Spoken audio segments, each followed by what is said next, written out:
That's Jeez, those aren't even, they don't even have a mark on Wait a them. minute, you should have a bunch of leftover stuff from Oregon, right? Didn't they give you all that stuff up there? all the stuff we didn't have to get back. Oh, you had to give it back? Some of it, a lot of it's like unreleased, so they can't have us running off of it. I had like A lot of, this, like, the I had this on-field- envision that your locker was always packed with crap. Yeah, And it they just was. putting stuff in. All this. It was. That was just the right dream, but then it came the nightmare. When the season was over. Look at this little upgrade. That's what you were saying, huh? I brought this one from home because I have this one on my own stuff, and then I wanted to dub it all in, but it took me a little bit to, because this is not tied in with your soundboard. It's tied in straight to the Mac, and then the soundboard's tied. It took me a little bit to figure all that out. 2 YouTube videos. There you go. This is all self-taught now, so You can learn anything on we're not YouTube. professionals by any means. Let him speak for himself, okay? Oh yeah, yeah. Mr. Done it all here. It's like being on the Howard Stern show. Yeah. Yeah, that's it. There ain't nothing. And this ain't live. I go back and change it, edit it, do all that stuff. We had a fireman on. I told you about that. Israel Wilkinson, and the city attorney got a hold of us. Their union leaders got a hold of us. They were not thrilled that he was on. Really? Yeah. But they listened to the podcast. I said, dude, just listen to it. Check it out. We didn't say anything negative about the department. We didn't say anything negative about firemen or anything like that. It was all about, because we recorded pre or almost right when everything was shutting down. Mm-hmm. So we told him, like, hey man, this is to help people out, prep people, that kind of stuff. And he's like, he listened to it and he gets back, he goes, all right, that's all right. He wanted me to take it down. Who was it, Cooley? I don't know what his name was. He did introduce his name, I forgot, but he introduced it as the city attorney, and then the local firemen union leaders and all Yeah. that stuff. Just need to be closer. You're on mic? Yeah, Does it need to be closer? hey, I don't know if you can see it, but if you see these lights, talk, Eric. Hello. See how the lights light up? Welcome, ladies and gentlemen. Eric has no problem getting in the red. But don't be scared to get close to it. Alright. If it's too loud, I can dub it down in the editing, but if there's no sound there, I can't create sound that wasn't Yeah, there, for so don't be scared to get loud in the mic or put it close to you. Test it. I apologize. When did you guys start doing this? Last year. Wood? Wold. Like old with a W. Oh, Wold. Yeah. Wold? Yeah. Jack Wold. I just wanna make sure. Yeah, it's like a plumbing term. It's like the little saw. There you go again, man. Congratulations, you went to college. I'm gonna drop out. Yeah. Doesn't mean much, but. Yeah. I'm the only one who didn't. I was at like twice. You're going, as much as right? we do. Yeah. Yeah. He lives a sweet life too. Oh, I know. Yeah. Doesn't have to really even work for a Takes living. Janet Airways every day. Yeah. Don't say anything like that. Not on. I just learned about that. That on this thing. I won't say anything. Can't tease that. But you can go back and edit it Dude, out. I can handle the city attorney, I cannot handle the NSA. Cannot do that. I didn't even know what that was until this morning. To what? Janet Airlines? I didn't even know what it was. It's There is not nothing. real. It's You don't not. have to worry about it. There is nothing there. It's nothing. It's just an unmarked airplane Alright. that doesn't exist. That doesn't exist. All right. Welcome to another episode of Staying in Trouble. We are, I don't know about you, Eric, but I'm super excited about this episode. Unbeknownst to our guest today, this was one of the episodes that we was envisioned from day one. Yes, when we, I actually, Ryan, I actually talked Eric into coming running with me one morning. I was training for the Vegas Marathon, so I'm just trying to get him out. And that's when we dropped the idea of this podcast. Yeah. And it was you and having your son on here and talking about fatherhood, baseball, the whole 9 yards. Cool. So today we have Ryne Nelson on here. Ryan, a local father, Tell us a little bit about yourself. Well, I'm a native Las Vegan, grew up here, not born, but raised. Born in Cedar City, raised in East Las Vegas, went to basic high school, UNLV, married my, I don't know if you call her my college sweetheart, I guess, Nice. and been here ever since. So that's my story, 3 kids, lost a daughter to cancer at 9, and then have the older boy, and then we have Connor, who we adopted when he was first born in 2007. So, And we have Ryne and Connor here in the studio. Ryne playing, got drafted, was it last year? Yeah. To the Arizona Diamondbacks. He's in the top 30 prospect, number 21, and doing all right, right? Yeah, doing good. Yeah. Still practicing during all this COVID stuff? Doing what I can. It's kind of funny when it's like a bunch of the old high school guys just figuring out where we can go, driving field to field, trying to figure out which field we can stay on, which one's not locked up. getting chased by the cops. If Really? if we can jump the fence that high. Really? Yeah. Wow. Well, not chased, just kind of like monitored. Well, there's a few cats over at River Mountain Park. Every time I drive, matter of fact, on the way here, there was a few guys swinging and hitting and just Yeah. playing around. There was a football game going on at the ballpark when I drove by. Oh, really? It's 70 degrees outside. Yeah. It's hard to keep people in. Yeah. We got run off yesterday morning.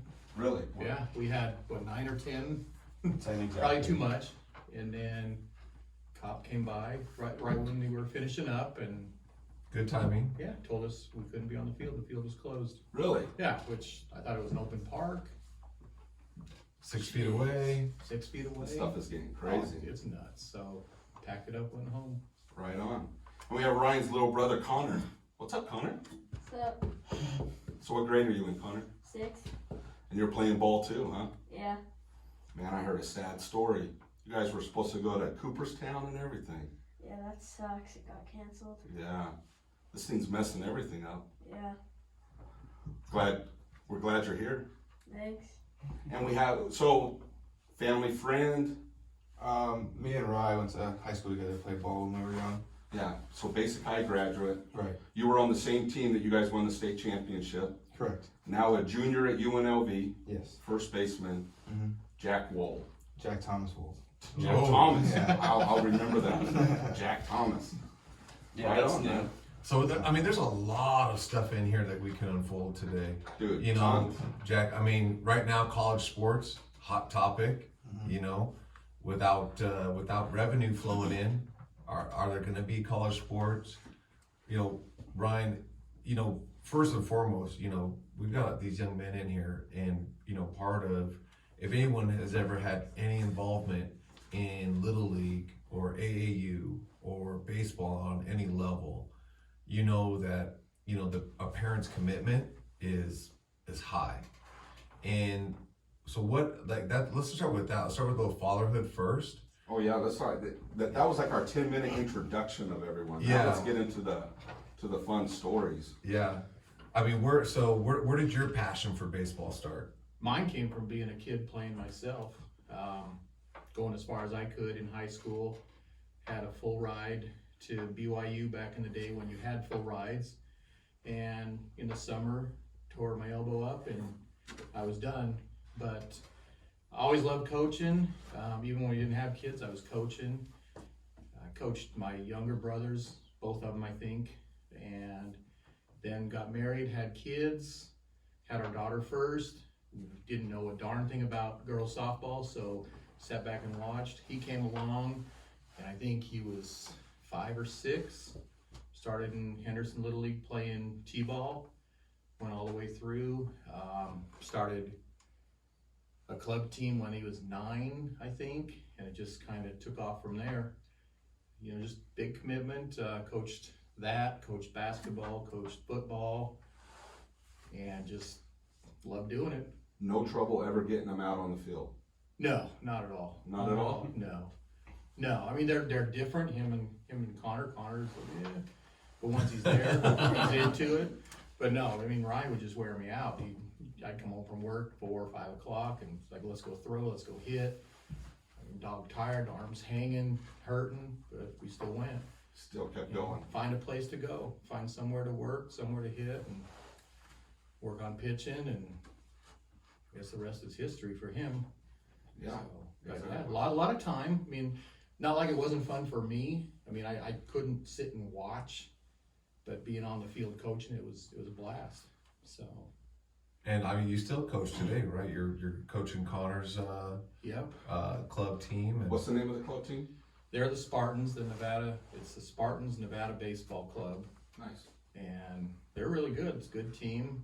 They've won quite a few tournaments, took second in quite a few tournaments, and like you said, we were prepped to go to Cooperstown this summer, and I know that breaks the heart. that was the only thing I was worried about with this whole shutdown was Cooperstown. I mean, I didn't care one bit. If Little League was canceled, I didn't care. We were going to Cooperstown, Yeah, for sure. but now that's out. So we're looking for somewhere else to go, you know, because we've got the money that's already been paid. So we're looking for maybe a West Coast tournament once things start opening up, and we'll figure something out. I think things will get back to normal. I think it's gonna be kind of weird. I do too. I hope it's sooner than later, though.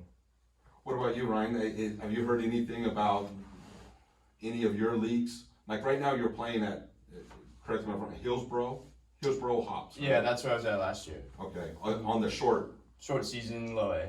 Okay, so now you'll go into the full season, maybe, right? That's How does that work? Yeah, that was the plan. The plan was to go to full season, low A to start the year off. Right on. Yeah. So I mean, I don't know what's gonna happen now. There's a bunch of different plans out there. They're thinking about doing all Arizona league. Like everybody just goes there. I think it's still there's still a lot of questions that people have to answer on when we'll start and stuff like that.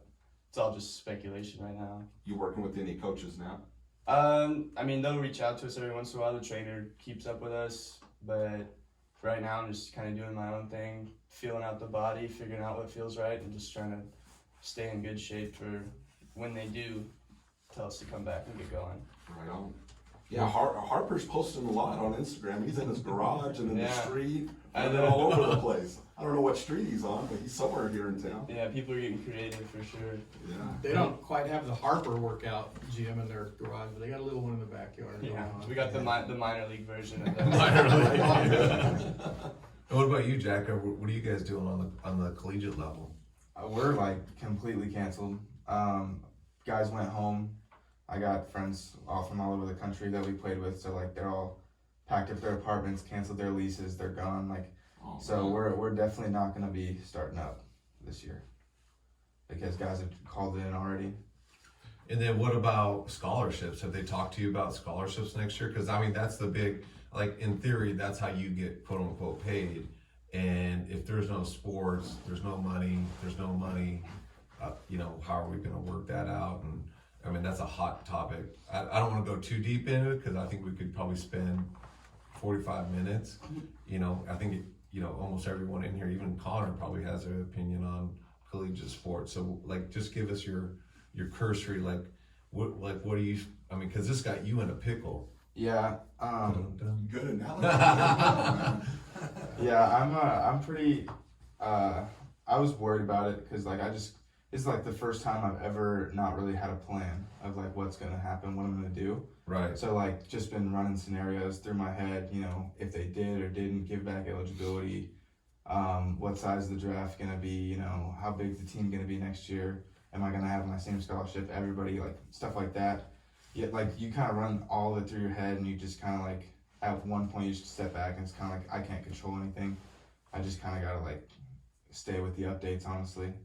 And then Does it mess with your draft at all? yeah, It's the gonna- draft. I mean, not really, but kind of, so I can still come back next year as a junior and have a leverage year for the draft, but Give us some of your stats so some of our listeners can understand like what some of those stats mean. Like, give us a little stat line. Like, what was your best stat line last year? this season I was not off the best start. I only had 60 at bats. Okay. Played I think 16 games, and then I was hitting like 280 with one home run, and I want to say like 7 or 8 doubles, and then but last year, I mean, this is the second year. Like, I'm really glad I get to come back next year because this year I missed half the season. I missed half the season last year too with a broken hand, so I kind of haven't really gotten a full season since my freshman year. Okay. But Well, Jack Thomas is being a little humble. He was a 2-time like player of the week in the Mountain West. And it says here that you ended up with the 331, 55 hits, 15 of which went into extra bases. I don't think that's bad. oh, that was last season. That was 2019? Yeah, I was talking 2020. Oh, well, this is what I'm going by. 2020 we They don't barely. even have 2020 is not gonna count. Barely even started. 2020 doesn't even You know, count. his That's like, IT department. yeah, you know, 2020 shut is like down also. scrimmages. They shut down. this is March what we did on the 16th. scrimmage line. Yeah, right. So, Throw up the inter squad numbers. yeah. What are you studying at UNLV? I'm an economics major. Oh, I love it. I love economics. Are you into economics, or is that just a side passion? Kinda, not really. I wanted to start taking some of the like this semester I had like a money and banking class, and like they started talking to me about like financing like long-term investments and stuff like that. And it's like pretty interesting to know about like if you ever randomly stumble upon like a large amount of money, like I want to know about it. Yeah. Like I want to know how to deal with it. So Yeah. that's kind of why I started learning about it. That's great. Dude, that sounds like the show off HBO Players, right? Or I've never seen you never I've seen never that seen with that. The Rock? it. No. No. He's an ex-football player, gets into finances. Was it Players? Is it Players? I know what you're talking about. Ballers. Ballers, that's it. Ballers. Yeah. That's a it. good show. Yeah, that was a great show. That's what I thought about when you were saying that. He's all sports his whole life, and then Yeah. he gets into finances and investments and money Yeah. and all that stuff. So you have to check it out. There's a lot of cheap TV right now. Yeah. You can Yeah. find anything. out Watching a there lot right of now. it. So you know what I want to know is, take me back to Little League. Did you guys both play on the same Little League team? No. No, No. he lived in Boulder City, so Right. I mean we'd play against each other every once in a while, probably, but He's a little bit older than I am too, so we probably wouldn't have crossed paths like too many times. Also, Jack Thomas has got a weak bullet right now. It's pretty embarrassing. So, Well, I lost it. Ah. it's pretty sweet in some of these pictures from last year. I appreciate that. put my hair up against that hair any day. So back in Little League, for both of you, playing in Boulder City Little League and Henderson Little League. it's like Major League, Minor League, isn't it? Well, you know, I mean, Especially come All-Star time. okay, listen, what I'm trying to get at is, there's a lot of Single A. stipulation about club ball and Little League. I know you've done both. How was your Little League experience? Do you recommend a young kid coming up, wanting to play baseball, to go through the Little League and then getting into club ball? What do you Yeah, recommend? I mean, a lot of stuff has changed since I was doing it. I think there's a lot of really good paths other than Little League now. Like it used to be, like you'd go somewhere else and it's just a money pit. And like there's still definitely those money pits out there where you're just feeding somebody money to do the same thing a Little League team could have done. But there's a lot of good academies out there now, and like they're taking these kids from a young age and teaching them advanced baseball stuff. So I mean, I think there's definitely room for both, but I think Little League's kind of shrinking and kind of going away a little bit. Just I feel that too. Yeah. I wanted your opinion since you've been on both. Which And actually a Ryan, lot you're of- still involved in Little League. It's completely different from when he played. It was club ball was Little League friendly, and like I want to compare. Like when he was 12, there was maybe 8 12U teams in the valley, maybe 10, and we would have to travel to Utah, California. We didn't go to Arizona, did we? But we'd have to travel to get really good competition. like Havasu. Havasu, but there was only 3 or 4 good teams, and we were one of them. But now, with Connor being in 12U, there's 50 teams, Oh, wow. 50 or 60, there's 3 different divisions of just 12U ball, and 75% of them are not Little League friendly. So that's a common topic that a lot of parents bring to my table, because so if you're outside of Henderson, there is no you have like a what you call a club team. You have your club teams, and then you have like the YMCA. Like you don't have, like the city of Las Vegas does not run a comprehensive Parks and Rec. No. City of Henderson does run Parks and Rec.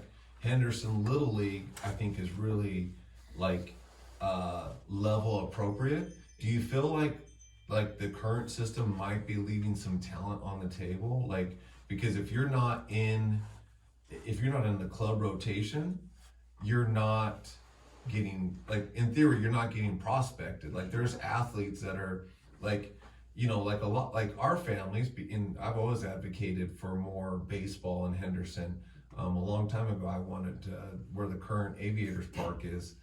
Actually, it was about 15 years ago. I was working on a deal to try to get the Aviators Park in Henderson, because I feel like Henderson is more of a baseball town through and through, like from the bottom up. And Las Vegas is just really taking the cream. And so, and I grew up as a kid, I'll be honest, just come clean before you see the pictures. The first year I played Little League, I was wearing these right here. I was the big kid on the field, wearing jeans. We all did. And I grew up playing jeans all day. And so I've seen the difference in the level of passion. But do you feel like, and so for a lot of families, they're like, hey, I'd like to get my kid into either baseball or like in different sports. And if they're outside the city of Henderson, it's really hard. It's tough to get a well-rounded kind of like, perspective of what's out there. Yeah. What do you think? Well, I mean, you can definitely see the times have changed where you said we have Parks and Rec, Little League, and Club Ball. Little League now is about what Parks and Rec was 10 years ago. Yeah. I think Parks and Rec in Henderson, the baseball program, I don't want to see it die, but I think that'll die away. But It's pretty close to the Bad News Bears right now. It is. And you've got, I think out in the Northwest, big Little League, Summerlin, Mountain Ridge. Yeah, my cousin's out there, and yeah, they're huge. It's huge. Huge. And Not a lot. not just men, but I mean the softball is huge. My cousin's kids are on club teams, and I'm like, I mean the dedication and that's another thing with this whole Corona thing is how does club ball survive? I mean, you're from Cedar and St. George have literally built an industry off of they have tournaments because the weather is great, the atmosphere is great. They really cater to clubs, especially softball and baseball tournaments. And so it'd be interesting to see how, when we talk about turning economies back on, is how do we turn on gathering again, and how do we turn on, for those parents and a lot of the Southern Nevada economy is, feeds the Southern Utah economy. So it'll be interesting to see. So Yeah. So I got some questions for Ryne. I watched a couple of your videos online. I did a little research, I wanted to get mixtapes. Yeah, one, I thought it was really neat, and I love this in sports. This is one of my favorite things when it comes to all kinds of the stories behind the stories in sports. Yeah. Watching you pitch on some of your videos, and I went to a couple basic games back, when I sat on the board with your dad. I went to a couple of your games then. And watching you pitch, you remind me, I think, not being a professional at any stretch, of Randy Johnson. and for Randy Johnson to call your name in the draft for the Arizona Diamondbacks, what was that like? Yeah, I mean, my dad's actually made that comparison to like the playoff championship or the playoff game against Green Valley, saying that kind of reminded him of Randy Johnson attitude, kind of like when he would win, something like that. And it's just kind of funny how things come around and he ends up calling my name. And then it's kind of funny too because his daughter went to Oregon with me and kind of just things happen, and then I end up seeing his daughter like when I go back to Oregon after the draft, and it's kind of just a surreal experience, just everything coming around and like things lining up like that. I like those kind of stories. Yeah. I also want Ryne to tell the story about your state championship. Well, they won it in 2016. That was the first time. No, that was their first championship. We won it in '87, so it's 29 years in between state championships. And you were on that team. I was on the '87 team, and 29 years difference, and both of us wore number 29. And it was just kind of, like you said, surreal that year. No. That's called superstitious. Superstitious. And that's called baseball. But it got to the point of being surreal, where everywhere you turn, there were these 29s just popping up. Everywhere. Scoreboards with 2 runs on 9 hits. Or just, We walked off a game in the first game in the state playoffs. It was tied 2-2. Both teams had 9 hits, and I was up to bat. just crazy things Yeah. like that. And then we leave, we go down to Virginia City, and we're looking at a plaque for I think it was the railroad or something, and it was the number 29 train.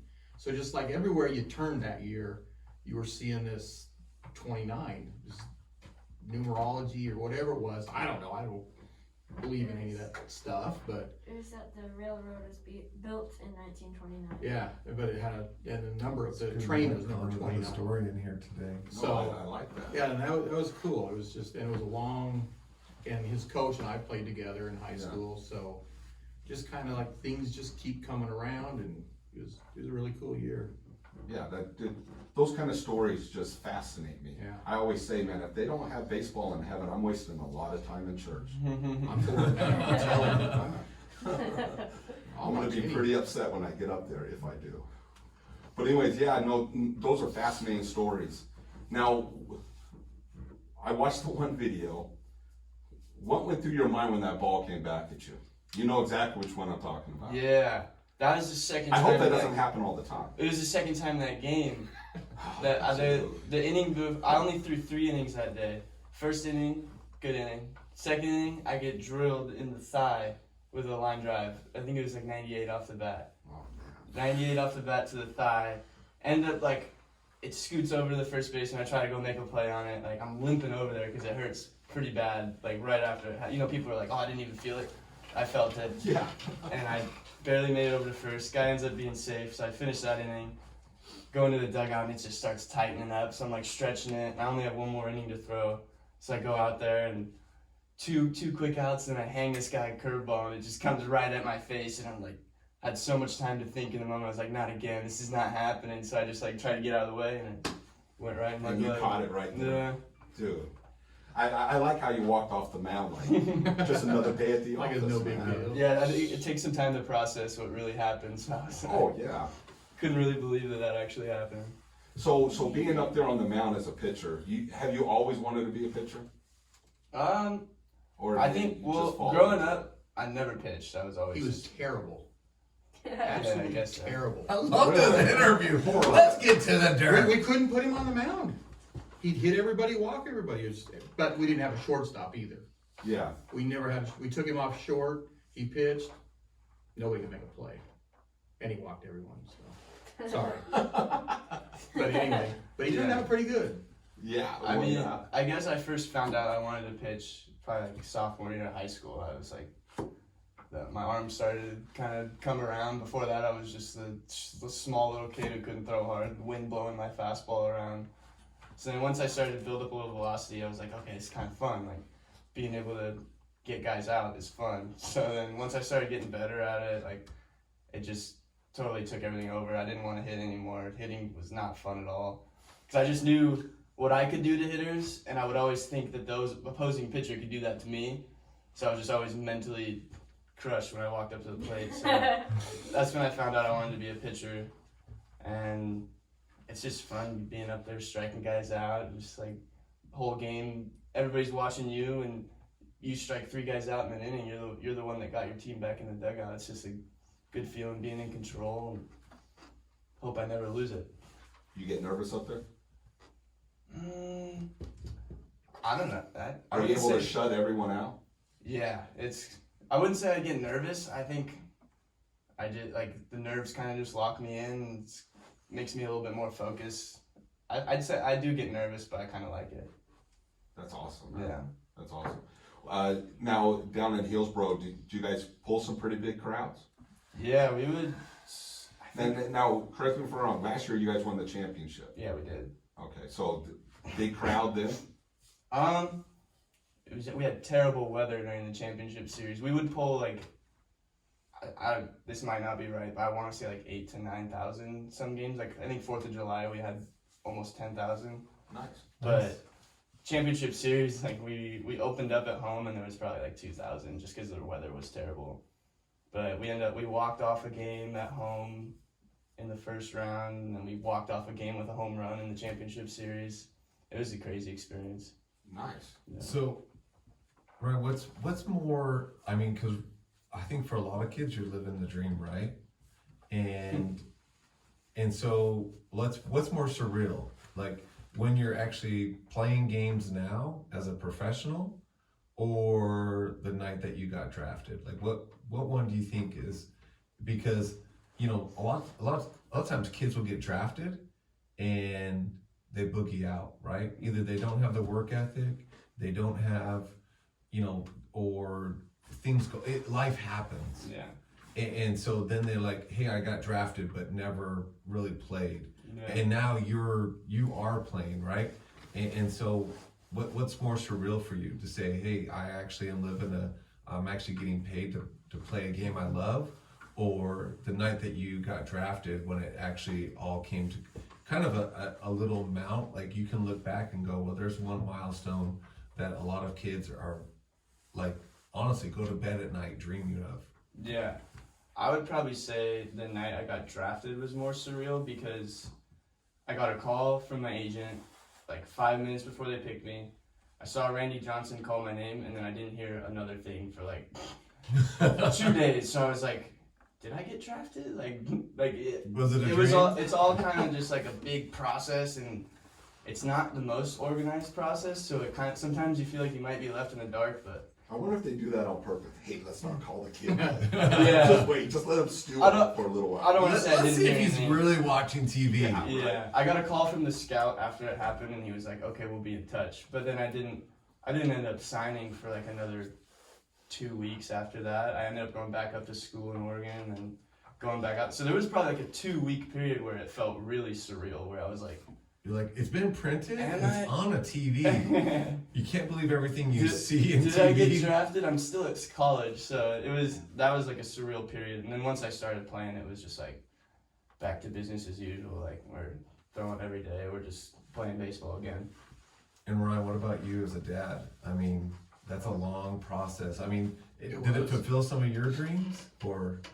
Honestly, my only dream when we started this was, and my expectations were low, was like, I want a junior college scholarship. I want him to go further than I did, than I was able to, and just play for another 2 years. You didn't want to pay for college. I didn't want to pay for Yeah. college, Or or, cheapskate? No, any parent wants that. I Yeah. mean, still paying for college, but I just wanted him to have that chance that I didn't get. And I was gonna do whatever, I would never force him to play. I'd do whatever he wanted to do to get to that level, whether it was basketball, football, or baseball. And he was pretty good at all three of them. He chose baseball. So it's like that night was just a culmination of all his hard work and us getting him there. Yeah. So, and it was a crazy night too. We thought he was going in the first round at one point, and then they remember that they called the kid's name. Ryne He got a Nelson. call. It was the Cubs. Yeah. It was like the 27th overall pick, 27th pick. and he didn't say a word. I'm like, wow, he's gonna be a Cub. I'd dream him. I'd love for him to be a Cub. But then they called this kid's name we heard him say that. We always all lost it. He's a Cub, and we finished the name Ryan Jensen. So it wasn't him. Oh, No. man. So then we sit, we wait. First round ends, and they go from live TV to the web broadcast, and we lost the feed right before his draft pick. Oh. Before his pick came up. Yeah, we watched it We on had it my on the phone. TV, we were streaming on the TV, so we're all huddled around a little phone. So we Watching it. watched it on a phone as he got drafted. But it was wow. cool. You know, we had the family there, and Dude, that's awesome. Yeah, it Now, Hold on. now, when did this? I want to get Connor's opinion too. Oh, yeah. Connor, what do you? I mean, what does it feel like to be the little brother of a professional baseball player? It's pretty crazy. I mean, he does get me a lot of nice stuff, but Whoa! Whoa! Hold on, let me go check. I don't remember anything walking in with you guys, but go ahead. so I had my friend Ace over, and after the draft, my friend Cash, our next door neighbor, was there. They were watching the draft too, Yeah. and right after he got drafted, he came over and asked for his autograph on his Diamondback shirt. Nice. And me and my friend Ace, we went so crazy that we ended up going and jumping in a freezing cold pool. I didn't know that. I didn't know that either. It's a good one. Yeah. That is a good one. Now, when's the garage sale of all the Angel stuff? Well, To let everyone know, I'll Ryan is a still be- huge Angels fan. I'll forever be an Angels fan. I just can't give it up. Yeah. I mean, there's still a dream some maybe they'll get traded. I don't know. That'd be nice. But I'm coming around to being a Diamondbacks fan too. No, that's awesome. There's a few of them. I had to up my DirecTV just to get the Arizona channel, so. So, Jack, now we'll pick on you for a little bit. Alright. Growing up in Boulder City, in Boulder City Little League, was there a lot of competition? What was that like? What was that league like? Or was there club ball in Boulder City also? There was like one club ball team. A guy named Bobby Reese. He was the high school coach at the time. He was the only club ball coach, and he rounded up kind of like all the diamonds in the rough. Like I remember a couple guys like Preston Van Diest, Nolan Herter, like the coaches, DJ Reese, like a bunch of these guys, and we all kind of like we're like the big fish in the small pond kind of thing, playing in Boulder City, and then we kind of just branched out, like went to St. George, went to Arizona a couple times, like started to see how we would compare in like the big pond. And that was when we kind of like realized that we weren't like there's something there, like we could make, like we're good ball players even though we're from Boulder City, like that's just not like even though we weren't from Henderson, like we could keep up. So that was nice, and that was like the one club ball team, and that was it. So yeah, for that question, I guess that's all I got. Well, and then how did you end up at UNLV as opposed to going out of state? So my parents, they like living in Boulder City, but they both work across town. Yeah. So we ended up moving out to Henderson, and I went to basic, like for the whole 15 more minutes, I guess that's closer. And Right was now, the best thing right now it's even closer. Yeah. It's like a 6-minute drive. Oh yeah, but it was like once I got to basic, like my whole honestly like perspective of baseball and what I was gonna do, it completely switched. Like when I started playing with Ryan and them, it was like I was the kid like had the Tuesday Thursday practice for an hour, like every now and then, and I wasn't like great, but I just kind of like went to practice when the coaches said to, and other than that, I played Guitar Hero and hung out with my parents. Like I didn't really do much, but until I got to high school, when I played on that high school team, it was different. They laid it down on the table and they said, you have to do this if you want to be successful, and top to bottom, every single person on the team followed it, and we had a lot of success. And so, now that you have a friend, or at least, acquaintance, I mean, you guys are sitting pretty close, that's a professional, like, what does that taught you? Like, what are some lessons you're like, because I think I think a lot of times, like, when kids are starting out, like, when I was coaching, Little League, or when I coach a lot too, and, like, I can tell the kids, at Connor's age, who has the passion for the sports, right? And they're generally good at all the sports, actually. And you're like, I just don't know what they want to do. Whereas I got into sports because to see what sport my oldest would really enjoy, which he will really enjoy being a slumlord. He will really enjoy, like, he's already into finances and he's in middle school. So he's into the sport of entrepreneurship. And so, what is it like for you? Like, I know if you took just by a survey, there's probably less than 6% of the total population that knows someone personally that is a professional athlete. Like, what does that do for you?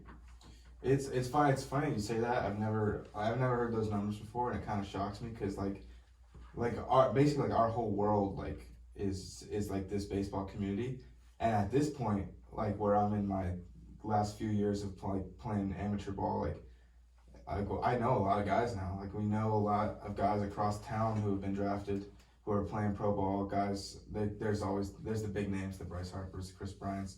Don't really know them, but the smaller guys, the guys like Ryne and the guys who went to UNLV who got when drafted. Ryne and I were growing up, there was only one name, and it was Greg Maddox. Right. And so He had a brother, Mike. but Come on. yeah, but Mike was a lot older though. Yeah, he played for Philadelphia, didn't He played for a lot of teams. Yeah. Philly, Yeah. Dodgers.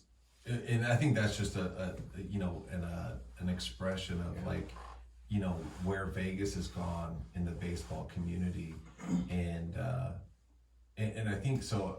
Like for you, I think, and you even I can see when you talk about your draft value, when you talk about some of your stat lines, like I think you can see, you know, and the fact that you recognize even at the high school level that you started to get a work ethic that is superior. Like everyone thinks like, you know, I kid Adam about his profession, and, you know, I don't kid, you know, Ryne because he has a real job, you know. Wow. And, You see how I get beat up in here like that? We can't talk about it. you know, I'm in real estate, Jack, and so a lot of sports analogies transfer right over to sales, and it's so clear. Like I know I do the same thing. Like every year I'm looking at a new draft class. Every year I'm, how are we gonna coach these kids up? Oh, you know, why aren't these kids coming to practice? You're like, and you know, like we lay it out. Here's the system. If you just get into the system, you know, you're gonna make six figures, and then they don't, and they're like, oh, I'm slow. Well, yeah, you gotta pick it up, man. You don't show up for practice. You don't do the work ethic. You don't eat right. It's amazing how easy it is to fail when you don't do the right things. Yeah, we came from a program that the guys who didn't follow that plan were exposed immediately. It was incredible. I don't know how he did it, but he weeded it out so easily. He just, like, you kind of could easily see which guys wanted to do it, which guys didn't, and it was kind of like a decision point. Like it was like, am I gonna ride the back of the pack, or am I gonna be up there with these guys? The wolf pack. Yeah, I like that analogy. Connor, don't worry. You and I are the only ones that haven't graduated from basic in the room. So, Well, it's funny too, they talk about their program at Basic and they played for Scott Baker. He's actually starting a younger feeder program team now. And a lot of our kids, our plan was after Cooperstown moved To them move on over to there. anyway. Well, we were gonna do one more year at 13U, but now Bake is starting a 13U program. So most all of our Spartans kids Are gonna move are over. going over there to the pre-high school program. So they'll have Nice. a jump on even what these guys had. Now you guys both played on the Legion team together, Right. Blue Sox Mhm, Legion yeah. team. And was it 2016 you won the World Series, or was it 2015? 17. 17 Yeah. is when you guys did that. Yeah. Right. So mostly everyone on the high school team played on the Legion team? Yeah, it was kind of interesting because it was actually the summer after my senior year, so like it was kind of like a reunion thing. Yeah. Oh, really? I had already Yeah. played 1 year college baseball, Right. and then And then you were able to play on the Legion team? yeah, I was young enough. Oh, that's cool. And some stuff happened with like the summer ball team I was gonna go to. Like, I was trying to play both ways. They only wanted me to pitch. And I didn't have enough innings left, so they kind of like pulled my summer ball contract, and then I just went home and I was like, hey, I'll just play Legion ball. Nice. Yeah. I remember him because I wasn't sure if I was gonna play either, and I remember him sending the text in like our group chat, and like kind of like calling each guy out, like David Huddleston, and like a couple of the other guys. And he was like, all right, if you guys play, like I'll play, Mm-hmm. and everybody kind of like 8 guys from the team before basically kind of jumped onto that new team. It was incredible. It was so much fun. It was like a rerun, I guess, if you like your favorite show. If that makes sense. that's a great analogy. I like that. That's awesome. So tell me what, oh man, I just lost my mind. Where else did you go play during college? Cape Cod. Cape Cod. That's good. My mind's going nuts. How was your experience playing down in the Cape? Yeah, it was kind of crazy. I had been to Florida before, Mm-hmm. and that's the only East Coast I'd ever been. I'd never been like New York and anywhere all around the East Coast, so it was kind of my first time being in a new environment. Like the weather was different, everything looked different. It was crazy. So like, it took a little bit to get used to. I was sweating all the time. Oh, I bet. I was in an attic on a futon bed, but it was the best summer I ever had. I met a bunch of great dudes. I got friends all over the country now. Like, it's one of the most fun times I've ever had playing baseball was out there in the Cape. And most of the guys that play in the Cape are getting drafted. So a lot of them are already. Do you see Yeah. them in the minor league circuit, playing against each other, stuff like that? Yeah, Tommy Henry's on my team. He was on my summer ball team that year. There's Sam Kessler's with the Tigers, Christian Koss with the Rockies, bunch of guys from that. Pretty much all of them. And if they didn't get drafted, they're going to this year. Nice. If you played on that team, you were a stud for sure. Yeah, Jack played there the year after me, same team. Oh, for the Red Sox? Yeah. Nice. You had a good time too? Yeah, I had a Same blast. thing? I had a blast. It's a beautiful place up there. It's really nice. So it was cool to get to go there for my first time too. I didn't even know what a cape was or like whatever. And I was like, Batman or Superman. yeah, I was just on a bus for a couple hours outside of Boston. And, Speaking like a true Nevada. I showed up on somebody's doorstep and was like, all right, I guess I live here for the summer. Yeah, that was an awkward part. That's probably the hardest part. Oh, are you serious? Is that it's kind of like I flew a red eye, so I got there at like 6 a.m. So like I'm already waking up this lady at like 6 in the morning. So these people signed up to have you live at their house during the summer Right. league? Yeah. Right. Oh, And I kind of like just show up with all my bags, and like they open the door and it's kind of like how you doing? Like I live here now. Like, I don't know how else to explain it. Did you have the killer mullet then? I did. Actually, kind Probably of. scared her to death. Oh, Yeah. summer, She was probably frightened. Yeah. summer mullets were awesome. Summer Just let the mullet. hair go. Yeah. Because the only thing you do is go like you wake up either early or late, depending on what time the game is, and you just go straight to the field. And that's all you do. Like we work those kids camps out there, but other than that, like you're just playing games all the time. So like your hair and the beards and everything get out of control. Nice. That sounds like a summer dream, doesn't it? Well, I had no idea you were living at people's homes. Like they just opened up their doors to all the Well, different he players. did that the first year in the minors too. They live with host families. Mm-hmm. Oh wow. Yeah, Yeah. it's something that I want to do it someday.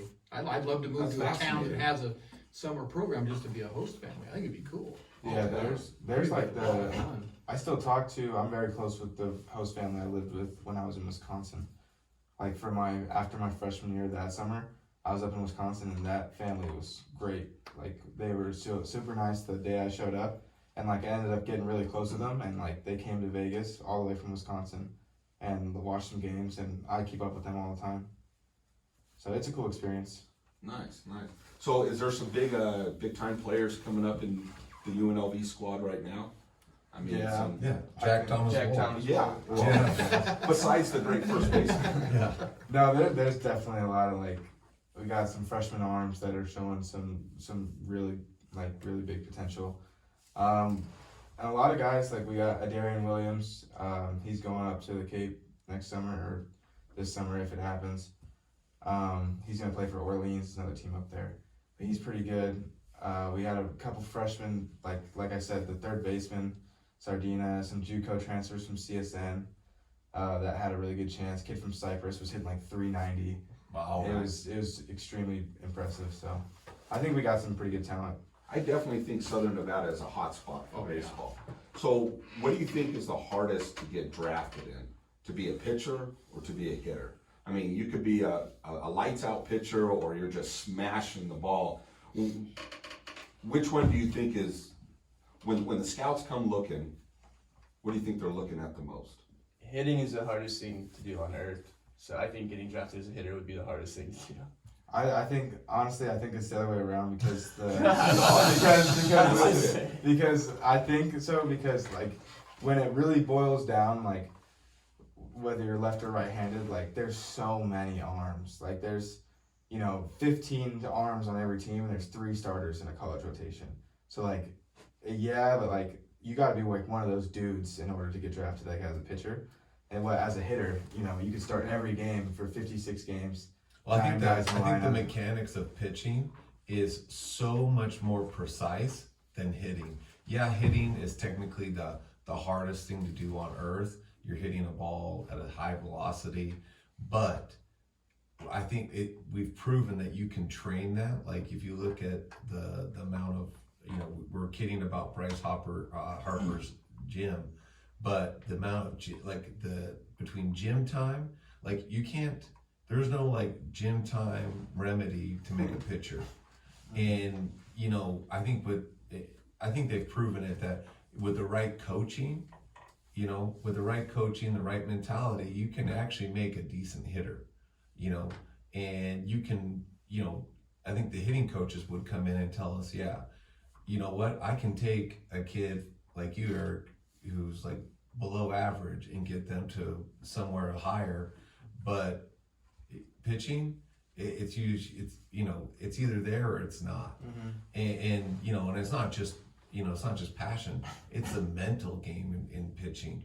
And that, you know, we've seen that unravel how many times in you know, in this, you know, schedule of baseball, Oh, yeah. you know. One of my favorite pages to follow on Instagram is Umpire Hate 101. And dude, I watch these videos, I've seen that. and I don't know how guys don't lose their cool. Like, I mean, some of the calls. Some of the calls are so bad, Yeah. it's so funny. And I don't know what your opinion is as being a professional pitcher, but I truly believe that we should go to put a little mic in, or a little earphone in that umpire's, still put an umpire behind the plate, but call it by the computer, and just tell him ball strike, and just let him call it. Yeah. You know, I mean, we got the technology now. It'll be instant. It'll speed up the game.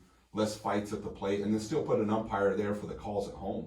But I don't know. That's I mean that's what I think. Yeah, I he's still spoken like like a the video old- gamer. I mean, I Spoken still, I still like gamer. the human element of it too, but like when you're talking about the cape, and you have to come watch it sometime. I got a game still recorded on our DVR when he was in the cape. It was against Orleans, and the umpire was tight.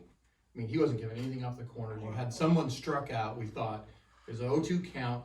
Ball's right down the middle. It looked like literally right down the middle. Next pitch hits a home run.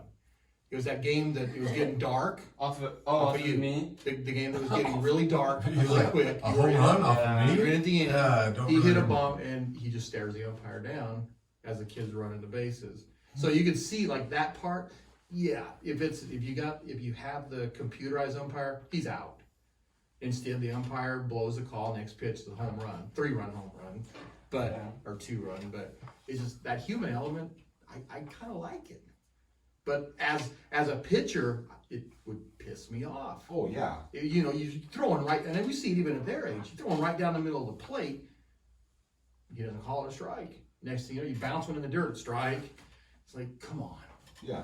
But, Well, I mean, a starter only has so many pitches. Right. I'll tell you that right now. Even in a professional, he's going to get up there and he's going to have so many pitches, and he's putting everything he can in a pitch. And what he thinks is paint in the corners is a ball, and he's trying his best to get there. Yeah. And you got Aaron Judge up there that's going to smash one down the pipe.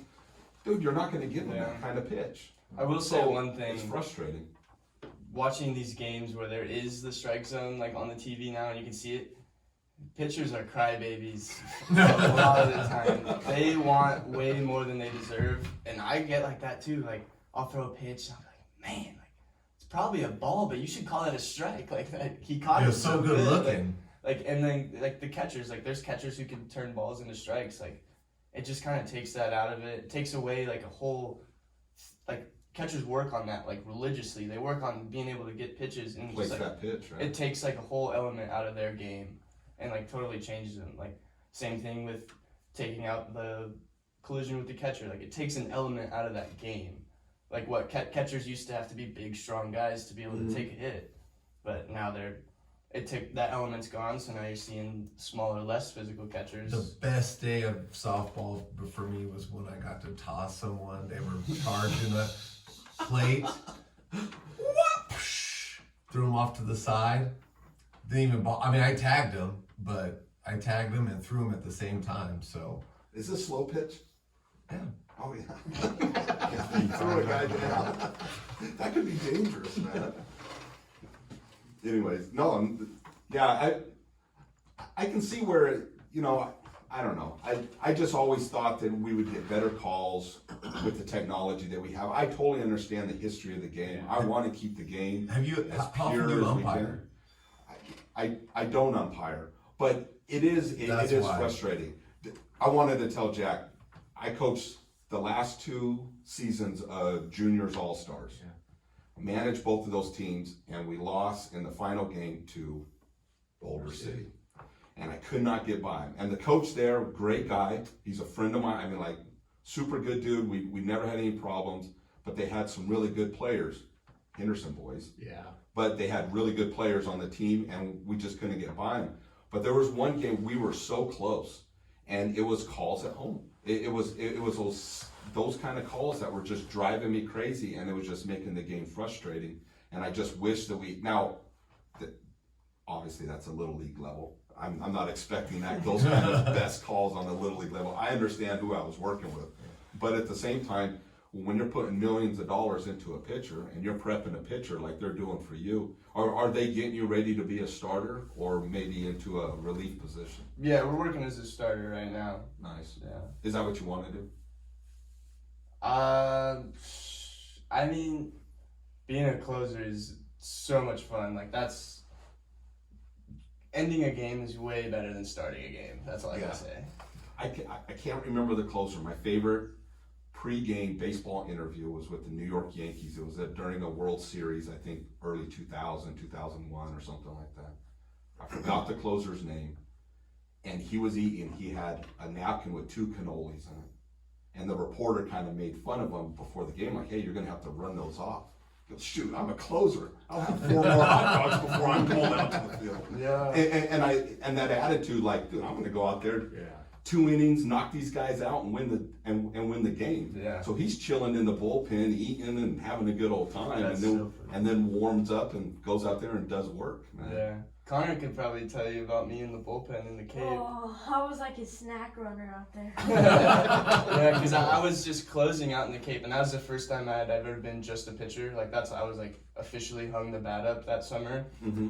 So the plan was to get some starts maybe out there, but it ended up just like I got pushed into the closer role, and that's when I like really fell in love with being a closer, because you don't do anything for 8 innings of the game. You just get to sit there, mess around in the bullpen with all the other relievers, and then go out there and pitch your inning when you know you have to. So And eat. yeah, and like the bullpen camaraderie is something else too. Like a bunch of guys out there who only go out there and throw 1 inning. You're always hanging out every game. I love being in the bullpen, and you get to eat all game.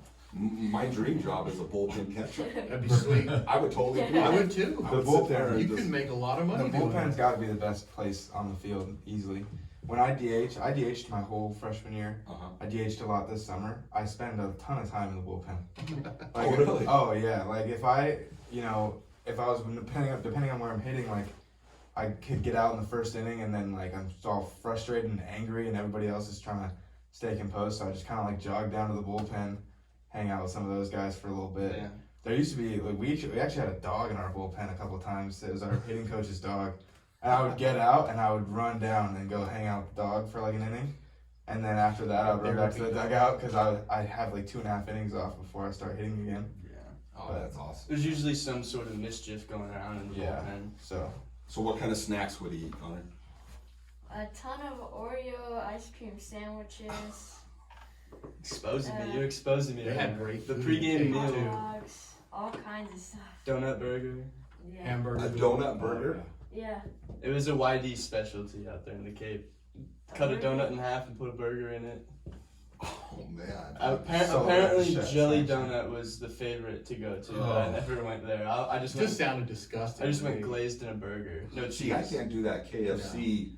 They have that donut Ooh, chicken sandwich. no. I haven't tried it. Is it It's a KFC? crazy I combo. think so. It's the donut with the juice. I wasn't all for it until I tried it, but it's pretty good. And they didn't use buns for their hot dogs. It was bread.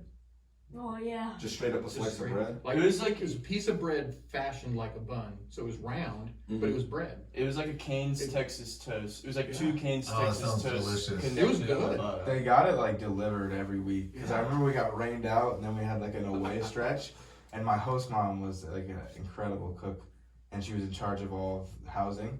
So we had like boxes and boxes and bags of just bread that they were supposed to use for this stuff No matter where you went. because they get it delivered fresh every time, so it's always really good. And we had to take it to each house because nobody was gonna be able to use it. It was just gone bad. Best hot dogs at a Wow. ballpark ever in the Cape Cod League. They were Best so ever. good. Man. Where's Well- going? Yeah, Man, I need to do a trip down there just to watch some games. I know. I feel like I got something to do in life. Yeah, right, at least something to look forward to. Yeah. Guys, this has been a great interview. Thanks so much for coming in and chatting with us. We love the stories. This is one of my favorite things. We usually try to talk sports on this show, but I will tell you that during this COVID-19, man, it's been sad, but it's felt really good to talk about some games and talk about the game. And some hot My dogs. favorite game, for sure. Some hot dogs. But yeah, we appreciate you guys coming in. Thanks for coming in, Connor. Yep. We love your insight, man. Thanks. And we hope to maybe get you back in after your draft day, right? Yeah.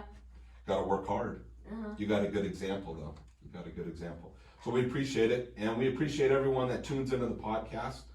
Please hit that subscribe button on iTunes and leave a comment. And please hit us up on Instagram or our email at stayintroublepodcast@gmail.com and let us know what you think of the show and how we can improve it. And we will see you later. Hasta luego. Thanks. That was cool. Was that bad? It was fun, huh? It's good. All right. Don't have to lick your feet. I get anxious sometimes, so So interviews You and did great. yeah. That was great. It was fun. Jack, I'm glad you came in. yes. Alright, thanks. Appreciate you guys having me. No. Yeah. Connor, lots to say. Yeah. Yeah. If you can. I got someone.